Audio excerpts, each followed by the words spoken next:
லித்தக்கரி மிதுலு ஹல்லில் உன்சைன்னு அல்லாஹ்வினுடைய சட்டம்.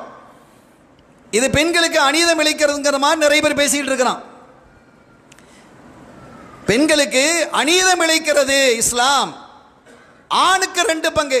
ஆண் தான் வலுவானவனே, அவன் எப்படி சம்பாதிப்பான், பொம்பளைக்கு தானே கூட கொடுக்கணும் அப்படின்னு கேட்கறதுக்கு நல்லா இருக்கு. கேட்கறதுக்கு நல்லா இருக்கு. இஸ்லாமிய ஷரியாவினுடைய சட்டம் என்ன தெரியுமா?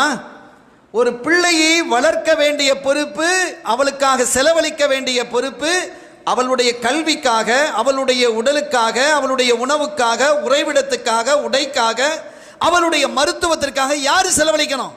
அந்த குழந்தையினுடைய அத்தா. அத்தா ஆனா பொண்ணா? ஆணு தானே. செலவழிக்க வேண்டியவர் யாரு? ஒரு ஆண் தான் செலவழிக்க வேண்டியது இருக்கிறது. சரி, அந்த பொண்ணுக்கு கல்யாணம் ஆயிடுச்சு, இப்போ யாரு செலவழிக்கணும்? அவன் மாப்பிள்ளை செலவழிக்கணும். எல்லா ஊர்லேயும் மாப்பிள்ளைங்கிறது ஆம்பளை தானே. இப்போ புதிய சட்டங்கள் சில நாடுகளில் அறிமுகப்படுத்தப்படுது. ஒரு பெண்ணு கல்யாணம் முடிச்சுக்கலாம், ஆண். என்ன கேவலமாக இருக்கிறது. ஆக ஒரு கணவன் என்பவன் ஆண், தந்தை என்பவன் அத்தா என்பது ஆண். ஆண் தான் செலவழிக்கணும். செலவழிக்க வேண்டிய பொறுப்பில் இருப்பது ஆண் இல்லையா? எனவே அவனுக்கு 2 பங்குங்கிறது எந்த விதத்திலே நியாயம் தவறியதாக இருக்க முடியும்? இறை சட்டம் என்பது நிறை சட்டம். இன்னும் மார்க்கம் என்ன சொல்லுதுன்னு பாருங்க. ஒரு ஆண் தான் செலவழிக்கணும். மாப்பிள்ளை கொஞ்சம் கஷ்டத்தில் இருக்கிறாரு. ஒரு நல்ல மாப்பிள்ளைங்கிறதுனால வசதியான ஒருத்தர் தன்னுடைய பிள்ளைக்கு என்ன செஞ்சார்? மாப்பிள்ளை எடுத்து முடிச்சிட்டார். பையன் நல்ல பையன், நல்ல உழைப்பான், நல்ல குணமுள்ள பையன், பிள்ளையை வச்சு பாதுகாத்து கொள்வான் என்று எடுத்து முடிச்சுக்கிட்டாரு. ஆனால் கொஞ்சம் அவன் சிரமப்படுறான், ஜாப் கிடைக்க இல்லை. அதுக்கடையில் ஒரு குழந்தையும் பெற்று எடுத்துட்டான். இந்த பொண்ணு வசதியாக இருக்கு, இந்த பொண்ணு செலவழிக்குது, மாப்பிள்ளைக்காகவும் தனக்காகவும் தன்னுடைய பிள்ளைக்காகவும் செலவழிக்குது. ஒரு வருஷத்துக்கு பிறகு அவனுக்கு நல்ல ஜாப் கிடைச்சது. உலமாக்கள் இருக்கிறார்கள். ஃபுகஹாக்களினுடைய தீர்வு என்ன? ஜாப் கிடைச்சிருச்சு, இப்போ கை நிறைய சம்பாதிக்கிறான். இது வரைக்கும் இந்த 1 வருஷ காலத்தில் அல்லது 1.5 வருஷ காலத்தில் ஒரு 3 லட்ச ரூபா 4 லட்ச ரூபா செலவழிச்சிருக்கிறான். இந்த பணத்தை அவள் திருப்பி கேட்டால் இவன் கொடுக்கணும், மாப்பிள்ளைக்காரன் கொடுக்கணும். அவனோட திம்மத்தில் இருக்கும். அந்த பொறுப்பில், அவனுடைய பொறுப்பிலே செலவழிக்க வேண்டியது திம்மத்தும்பாங்க, இதில் அவனுடைய பொறுப்பிலே இருக்கும். அப்போ இந்த பொருளாதார பொறுப்பை சுமக்க வேண்டியது ஒரு ஆண் என்பதால் அவனுக்கு இந்த 2 பங்கு. இது என்ன பிரச்சனை? ஆனால் இப்போ பாருங்க, இது குர்ஆனினுடைய சட்டம். வாழும் காலத்திலேயே தன்னுடைய பிள்ளைகளுக்கு சொத்தை பங்கு வச்சு கொடுக்கிறான்னு வைங்க. இது யார் இந்த சட்டத்தை சொல்றா? ஸல்லல்லாஹு அலைஹி வஸல்லம் சொல்றாங்க. வாழும் காலத்திலேயே கொடுக்கிறான். அப்படி கொடுப்பதாக இருந்தா ஆணுக்கு 2 பங்கு, பெண்ணுக்கு 1 பங்கு அல்ல, சமமாக கொடுக்கணும். ஆணுக்கு என்ன கொடுக்குறியோ அதுதான் பெண்ணுக்கு. இது ஸல்லல்லாஹு அலைஹி வஸல்லம் அவர்களுடைய சட்டம். ஒரு சஹாபி இம்ரான் இப்னு ஹசீன் என்று நினைக்கிறேன் ரலியல்லாஹு தஆலா அன்ஹு, அவங்க தன்னுடைய ஒரு மகனுக்கு ஒரு பிள்ளை ரொம்ப கொஞ்சம் பிரியமாக இருந்திருக்கு போல இருக்கு, ஒரு சொத்தை கொடுத்துட்டாங்க. மனைவி அப்ஜெக்ஷன் பண்ணுறாங்க, அம்மா அப்ஜெக்ஷன் பண்ணுறாங்க. அது எப்படி ஒரு பிள்ளைக்கு மட்டும் நீங்கள் கொடுப்பீங்க? இது நான் சம்பாதித்தது, என்னுடைய சொத்து, நான் யாருக்கு வேண்டுமானாலும் கொடுப்பேன். கொடுக்கலாம் தானே? கொடுக்கலாமா இல்லையா? ஆகவே அது ஹயாத்தா இருக்கும்போது அவர் யாருக்கும் கொடுக்கலாம். அப்படி கொடுப்பதற்காக அவர்கள் முனைந்த போது அவங்களுடைய அம்மா அப்ஜெக்ஷன் பண்ணாங்க, முடியாது, எல்லா பிள்ளைகளும் ஒன்று போல கொடுங்க அப்படின்னாங்க. இல்லை அது என்னுடைய சொத்து, அது நான் சம்பாதிச்சது, உங்கள் அத்தா தந்ததா அல்லது எங்கள் அத்தா தந்ததா, நான் இப்போ சம்பாதிச்சிருக்கிறேன், நான் கொடுப்பேன், அதெல்லாம் சரியில்லை அப்படின்னா. சரிதான் அப்படின்னா அப்புறம் ஸல்லல்லாஹு அலைஹி வஸல்லம் போவோம்.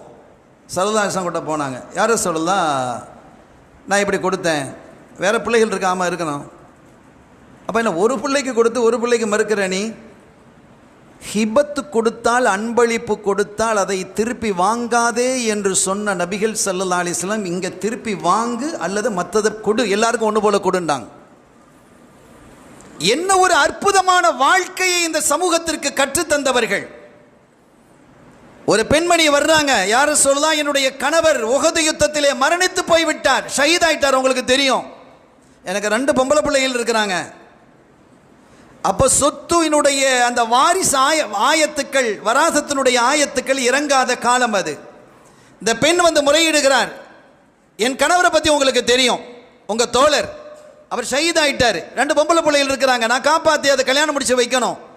அவருக்கு கொஞ்சம் சொத்துக்கள் இருந்தது, அது அவருடைய அந்த பிள்ளையினுடைய அம்மு, அது அவருடைய அந்த மௌத்தா போன அந்த சஹாபியினுடைய சகோதரர்களை எடுத்துக்கிட்டாங்க. அன்றைக்கு அதான் சட்டம், அப்படிதான் இருந்தது. அல்லாஹ் அந்த வசனத்தை இறக்கணும்.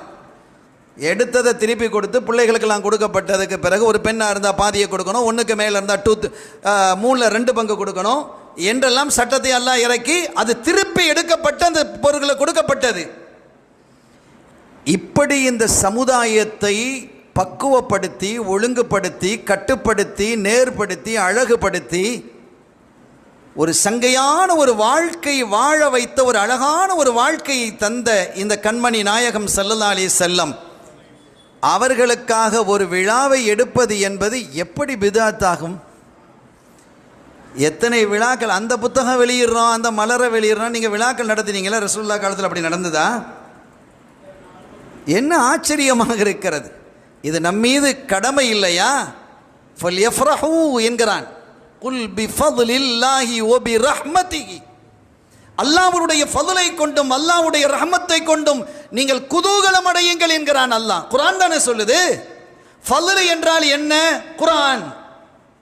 ரஹமத் என்றால் என்ன? ஸல்லல்லாஹு அலைஹி வஸல்லம். யார் விளக்கம் சொல்றா? ரைஸுல் முஃபஸ்ஸிரீன் இப்னு அப்பாஸ் ரலியல்லாஹு தஆலா சொல்றாங்க. அப்போ குதூகலம் என்றால் கொண்டாடுறது தானே. கொண்டாடுங்கள் என்று குர்ஆன் சொன்னதற்கு பிறகு நாங்கள் குர்ஆனின் வழியில் நடக்கிறோம் என்று சொன்னால் எப்படி? 2 கண்ணும் தெரியாதவனுக்கு நல்ல கண்ணு அப்படின்னு வச்ச மாதிரி குர்ஆனினுடைய வழியிலே நடக்காதவனுக்கு குர்ஆனில் வழியில் நடக்கிறன்னு அர்த்தமா? என்ன அசிங்கம் இது! எவ்வளவு அற்புதமான வழிவகைகளை நேர்வழியை இந்த சமூகத்திற்கு தந்து சொர்க்கத்தினுடைய வாசனையை நுகர வைத்தவர்கள் கண்மணி முஹம்மதுர் ரசூலுல்லாஹி ஸல்லல்லாஹு அலைஹி வஸல்லம் அவர்கள் என்பதை எண்ணி பார்க்க வேண்டாமா? ஒரு காலகட்டத்தில் இந்த இறந்து போனால் சண்டையில் யுத்தக்களங்களில் இறந்து போனால் அதில் இறந்து போன அந்த சடலத்தை எதிரிகள் என்ன செய்வாங்க தெரியுமா? சிதைப்பாங்க, கண்ணை தோண்டுவாங்க, காதை தோண்டுவாங்க. இதெல்லாம் நடந்தது. அருள் நபி ஸல்லல்லாஹு அலைஹி வஸல்லம் அவர்கள் அதை தடை செய்தார்கள். அந்த தடை என்பது உலகம் முழுவதும் என்று கொண்டு வரப்பட்டது. ஸல்லல்லாஹு அலைஹி வஸல்லம் இன்னைக்கு நீங்கள் சிங்கப்பூர் போனவங்களுக்கு திருப்பீங்க தெரியும். உங்களுக்கு சிங்கப்பூரினுடைய சட்டங்களில் பெரும்பாலான சட்டங்கள் சிங்கப்பூர் சட்டம் அல்ல, அது சிங்கார இஸ்லாமியத்தினுடைய சட்டங்கள். இன்னைக்கு அங்கே பெரம்படி இருக்குது, இன்னைக்கு சாட்டை அடி தண்டனை என்று வரும் பொழுது ஜினாயாத்தில் பெரும்பாலும் சாட்டையை தான் சொல்லுவாங்க. சாட்டை அடி இன்றைக்கும் சாட்டை அடி இருக்கக்கூடிய நாடுகளில் மிக முக்கியமானது சிங்கப்பூர். அங்கே அடி பெரும்பாலும் அடிப்பான் சாட்டையால். அது அடையாளம் விழுந்துடும். அவன் ஏற்கனவே அடி வாங்கியிருக்கிறாங்கிறது இன்னொரு தடவை தவறு செஞ்சால் அது தெரியும். அந்த அளவிற்கான அடி. எனவே இந்த இஸ்லாமிய ஷரியா தான். ஏன் நம்ம நாட்டினுடைய தேச பிதாவாக இருந்த காந்திஜி சொல்லலையா, உமரினுடைய ஆட்சியை போல ஒரு ஆட்சி இந்தியாவில் அமைய வேண்டும் என்று? இன்னைக்கு எங்கேயோ போயிடுச்சு.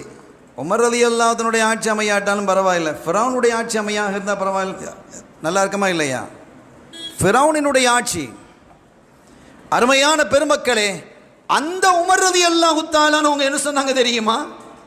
உமர் ரலியல்லாஹு அன்ஹு ஆட்சி பீடத்தில் இருக்கும்போது சொன்னார்கள், ஒட்டகங்களை கூட சரியாக மேய்க்க தெரியாத எங்களை, ஒட்டகங்கள் கூட சரியாக மேய்க்க தெரியாத எங்களை மனிதர்களை ஆளும் ஆட்சியாளர்களாக மாற்றியவர்கள் கண்ணல் நபி ஸல்லல்லாஹு அலைஹி வஸல்லம் அவர்கள்.